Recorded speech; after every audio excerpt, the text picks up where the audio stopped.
A surge in home prices is pushing housing affordability closer to historic lows. To see what it would take in order to reach the worst level of affordability in a generation. And it would take merely a 2% increase in home prices. Buy a house in Canada? Are you crazy? Owning a home or property in Canada is becoming a worse idea by the day. Many Canadians are aware of the skyrocketing property prices and mass inflation, but there's another hidden threat looming. Variable rate mortgages are set to explode the entire housing market. In this video, we're going to take a look at why Canadians shouldn't buy homes anymore, as well as a look at why renting has also become a nightmare in the Great White North. If you thought Canada's housing situation was bad, get ready for it to get much worse. Unlike the 30-year fixed-rate mortgages in the United States, Canada has variable-term mortgages that are usually reassessed every 5 years. Mortgage terms can be categorized as shorter term, 5 years or less, or longer term, greater than 5 years. Shorter terms need to be renewed more and are more flexible, whereas longer-term mortgages provide stability but may entail prepayment penalties if selling within the first 5 years. Convertible-term mortgages allow some short-term mortgages to extend into longer terms, impacting interest rates. However, despite the surface advantages of the variable-rate mortgage, it comes loaded with many hidden dangers. In fact, this variable-rate situation has set Canada up for disaster, and it comes in the middle of an already horrible economic situation. The current reality is stark. Many Canadian homeowners find themselves at a crossroads as the Bank of Canada experiences a historic surge in its key interest rate, climbing from 1% in April of last year to the current 5%. In fact, even those with fixed-rate mortgages from 2021 are understandably anxious about the future trajectory of interest rates. At this point, homeowners have few options: renegotiating mortgage terms, cutting back on savings, or prioritizing mortgage payments over other debts. It's a raw deal, to say the least. In fact, Canada's outstanding mortgage debt surpasses the country's entire GDP, now standing at a staggering $2.08 trillion.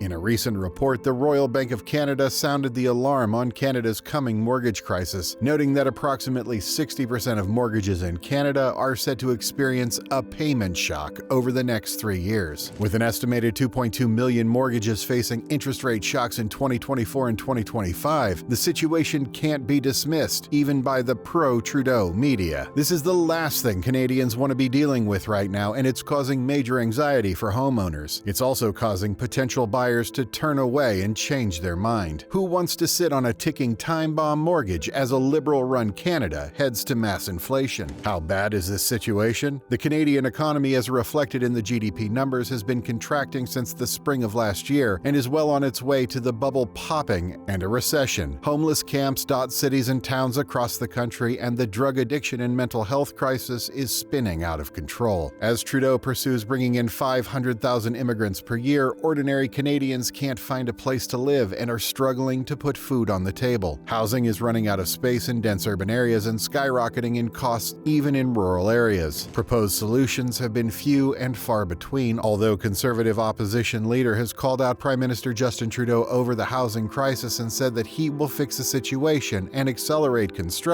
if he's elected as Canada's new leader in the next election. Despite all these promises, Canada's property situation is far from good. The crisis isn't just about abstract numbers. It's affecting real human beings who are trying to build a better life. Homeowners like James Mell, who purchased a Langley, BC townhome in 2018 to accommodate his growing family, is now faced with the harsh reality of downsizing due to the financial strain brought on by increasing interest rates. In a recent news segment on Global News, Mel revealed that the rising interest rates have forced him and his husband to make significant lifestyle adjustments, impacting everything from grocery habits to the choice of their vehicle. With a sense of regret, they have decided to sell their dream home and return to the rental market. This trend of downsizing against their will is something many Canadians are considering in light of the challenging economic environment. Despite the notable surge in interest rates, British Columbia's mortgage delinquency rate, which measures the percentage of homeowners overdue in their mortgage payments has surprisingly remained steady. To adapt to the escalating costs associated with higher interest rates, homeowners are also changing their payment strategies. Instead of making accelerated payments, they're reducing payments to the minimum and getting creative in finding savings elsewhere. Strategies include downsizing to a single-car household, opting for less expensive vehicles, taking on student renters, or renting out parking and storage spaces within their homes. Mortgage brokers note that banks are also offering some leniency, providing options such as reamortization or refinancing to help homeowners manage their financial burdens. However, there is a concern about the sustainability of these measures. How long will these stopgap strategies work? How long can Canadians continue to adapt before reaching a breaking point? The current interest rate rise is the most substantial increase in over 4 decades. This financial upheaval coincides with historically high levels of household debt and an escalating cost of living, intensifying concerns about the economic impact. With the real chance of a prolonged period of higher interest rates amid persistent inflation, questions arise about the growing financial strain on mortgage holders and the potential repercussions for the overall economy. The prolonged exposure to elevated interest rates raises issues of housing affordability, particularly for those with larger mortgages. The situation makes the Canadian economy more vulnerable to negative shocks and downturns. How hard is it hitting homeowners in Canada like Mel? Since the initiation of the rate hike in March 2022, approximately 1/3 of mortgage borrowers have witnessed a gradual uptick in their monthly payments, notably affecting those with variable rate terms. Moreover, in the first half of 2023, over 290,000 mortgage borrowers renewed their loans with chartered banks at higher interest rates, reflecting a trend expected to impact an estimated 2.2 million mortgages in 2024 and 2025. This impending interest rate shock, affecting nearly 45% of all outstanding mortgages in Canada, is poised to reshape financial landscapes. The total value of mortgages set for renewal during this period exceeds $675 billion,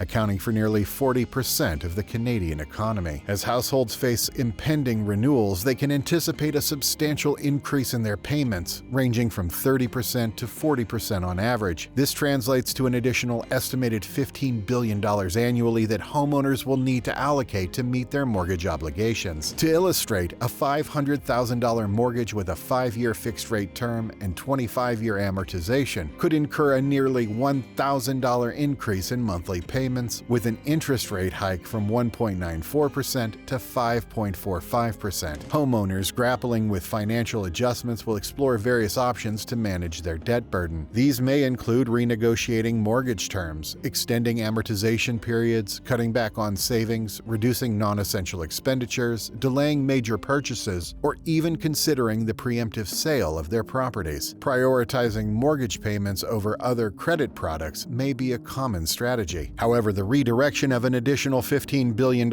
annually toward mortgage payments will inevitably strain other sectors of the economy, impacting consumption and investments. While Canadians may employ creative means to meet financial challenges, sustained interest rate increases could further stress households already struggling with debt. The situation extends beyond mortgage arrears, with increasing signs of financial strain evident in delinquency rates for credit cards, auto loans, lines of credit, and home equity lines of credit, or HELOCs. When you add in property taxes, you get another piece of the ugly puzzle as well. Although certain areas like St. John's, New Brunswick have much higher rates than others, home prices are extremely high in some areas with lower property taxes. Vancouver claims the lowest property tax rate in Canada, yet its housing prices soar above $1 million.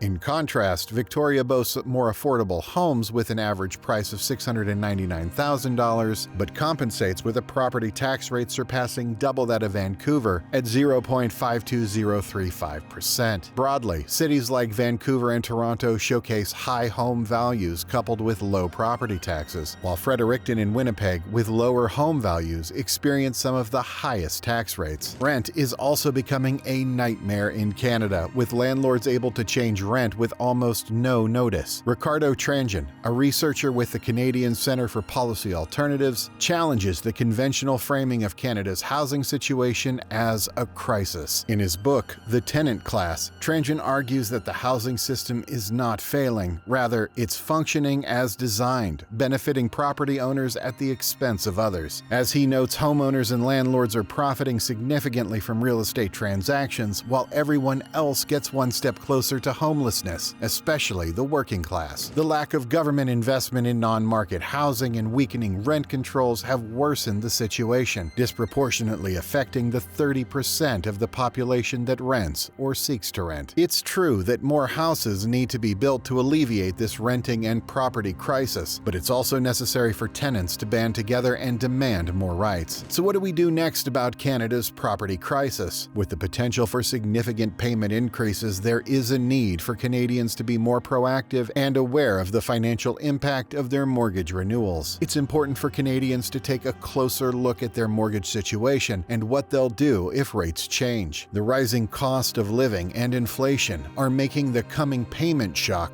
a truly disturbing prospect. The Canada Mortgage and Housing Corporation, or CMHC, stands prepared to handle potential mortgage defaults. Mandatory for mortgages with a down payment below 20%, default insurance provided by CMHC safeguards lenders against borrower defaults. While the majority of mortgages in Canada are currently uninsured, the shifting trend from insured to uninsured mortgages presents an additional layer of risk. As Canadians grapple with high mortgage debt levels, careful consideration and strategic planning will be crucial to navigate the financial pressures that lie ahead, particularly for homeowners who are close to being unable to pay their mortgage anymore in the future, and those who are being priced out of the rental market. If you like this video and want to learn more about what's really going on in Canada, check out this video here. And if this video brought value to you today, please consider liking, subscribing, and sharing the video. Thanks for watching.